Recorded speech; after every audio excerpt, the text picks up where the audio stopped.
Sebab itu, baiklah kita waspada, supaya jangan ada seorang di antara kamu yang dianggap ketinggalan, sekalipun janji akan masuk ke dalam perhentiannya masih berlaku. Karena kepada kita diberitakan juga kabar kesukaan, sama seperti kepada mereka.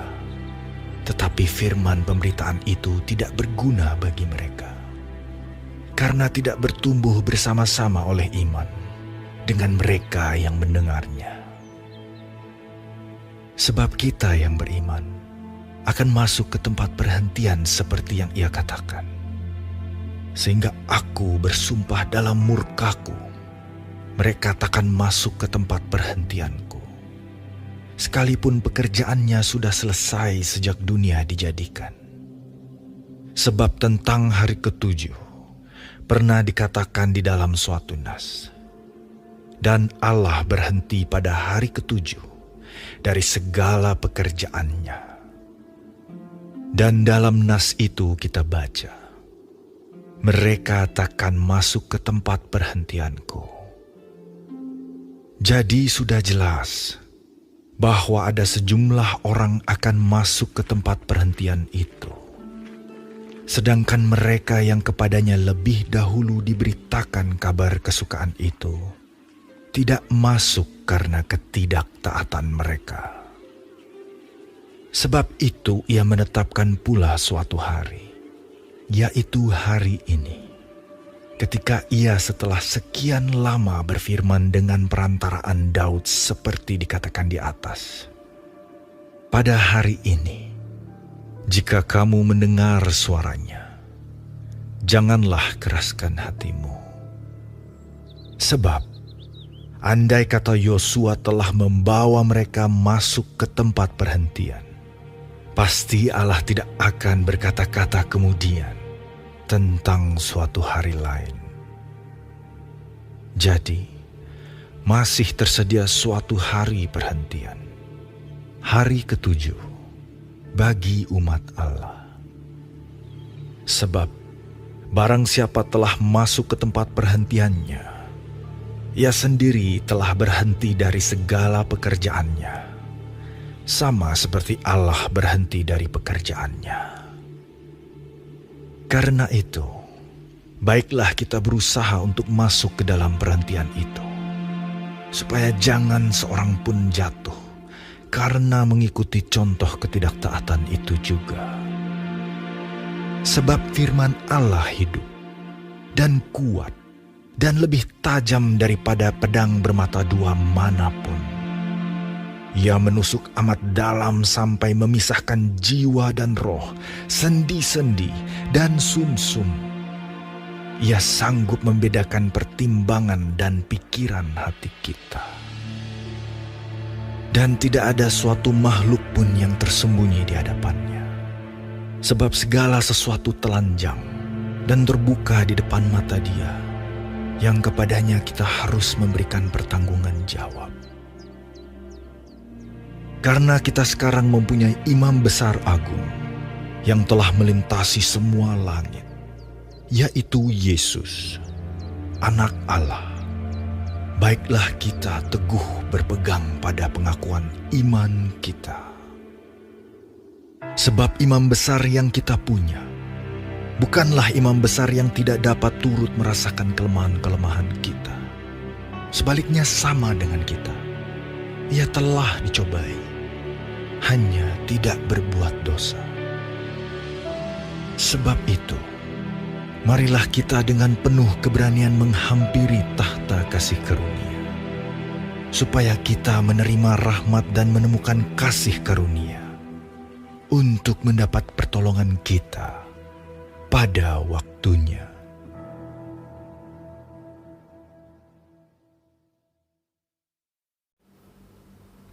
Shalom saudara-saudaraku yang dikasihi Tuhan Yesus. Puji Tuhan kalau hari ini kita masih diberi kesempatan hidup dan dapat mempelajari firman Tuhan sebagai pedoman kehidupan dari Ibrani 4. Tuhan Yesus memberkati. Saudara, di ayat 1 ditulis, sebab itu baiklah kita waspada supaya jangan ada seorang di antara kamu yang dianggap ketinggalan, sekalipun janji akan masuk ke dalam perhentiannya masih berlaku. Jika kita berhenti bertekun dalam iman dan ketaatan kepada Yesus Kristus, maka kita akan gagal untuk mencapai perhentian kekal di sorga.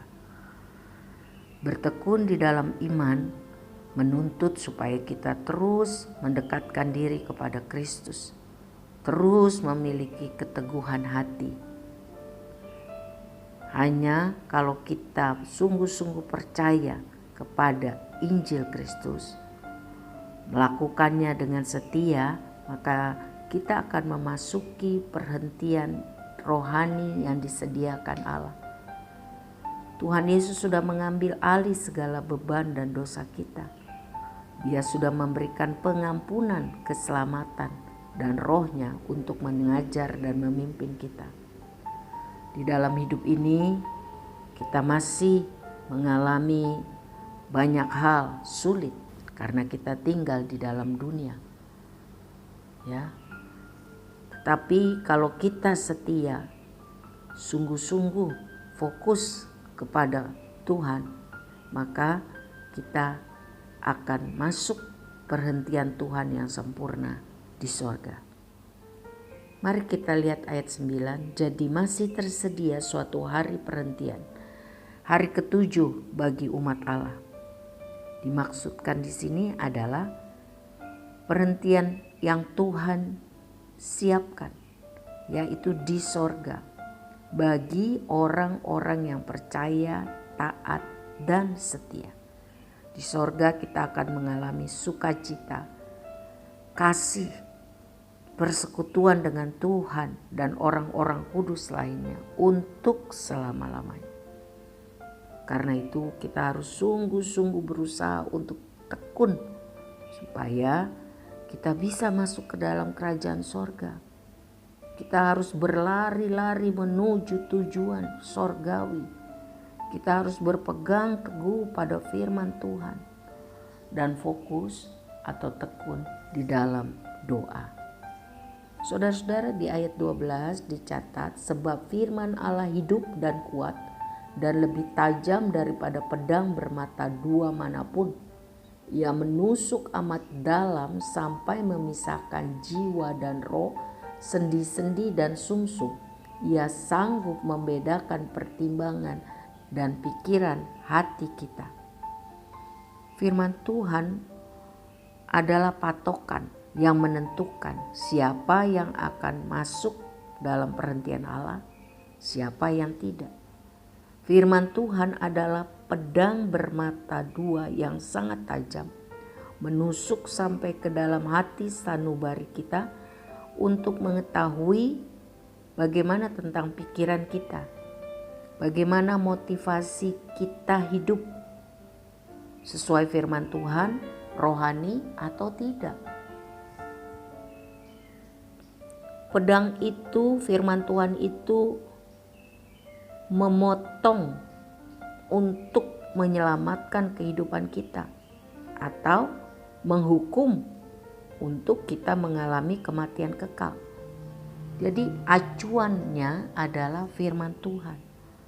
Sebab itu mari kita sungguh-sungguh mempelajari firman Tuhan setiap hari dan melakukannya, supaya kita bisa lebih mendekati dengan standar yang Tuhan Yesus mau. Saudara, ayat 16 mengajar kita dengan penuh keberanian menghampiri tahta kasih karunia. Sebab Tuhan Yesus dapat turut merasakan kelemahan-kelemahan kita, lihat di ayat 15, maka kita dapat dengan penuh keberanian menghampiri tahta sorgawi, tahta kemurahan Allah. Karena kita tahu bahwa sesudah kita percaya kepada Yesus Kristus sebagai Tuhan dan Juru Selamat, maka dosa-dosa kita diampuni, doa kita, permohonan kita didengar, diterima oleh Bapa di sorga. tahta kemurahan Allah, ya, atau tahta kasih karunia itu mengalir. Dari tahta itu mengalir kasih Tuhan, pertolongan Tuhan, kemurahan Tuhan, pengampunan Tuhan, kuasa rohani, pencurahan Roh Kudus, karunia-karunia rohani lainnya, dan semua yang kita perlukan dari Tuhan untuk bisa hidup benar, berdiri teguh, tidak goyah, sampai semua tugas kita di dunia ini selesai. Kristus adalah imam besar kita. Dia telah membuka jalan langsung sehingga kita selalu dapat minta bantuan, pertolongan yang kita butuhkan untuk bisa hidup percaya, taat, dan setia sampai akhir. Jadi itulah kuncinya, saudara-saudara, kalau kita mau masuk sampai kepada hari perhentian yang Tuhan sediakan bagi umat Allah yang setia. Yaitu yang pertama, hidup berdasarkan firman Tuhan, hidup berpatokan pada firman Tuhan dalam cara berpikir, cara bertindak, cara berbicara, dan seluruh aspek kehidupan kita patokannya firman Tuhan. Dan yang kedua, sungguh-sungguh tekun di dalam doa. Dengan kedua hal itu, maka kita bisa menghadapi semua. Selama kita masih tinggal di dunia, kita kuat karena ada persekutuan yang akrab dengan Tuhan. Tuhan memberkati kita supaya kita dapat menjadi pelaku firman. Amin.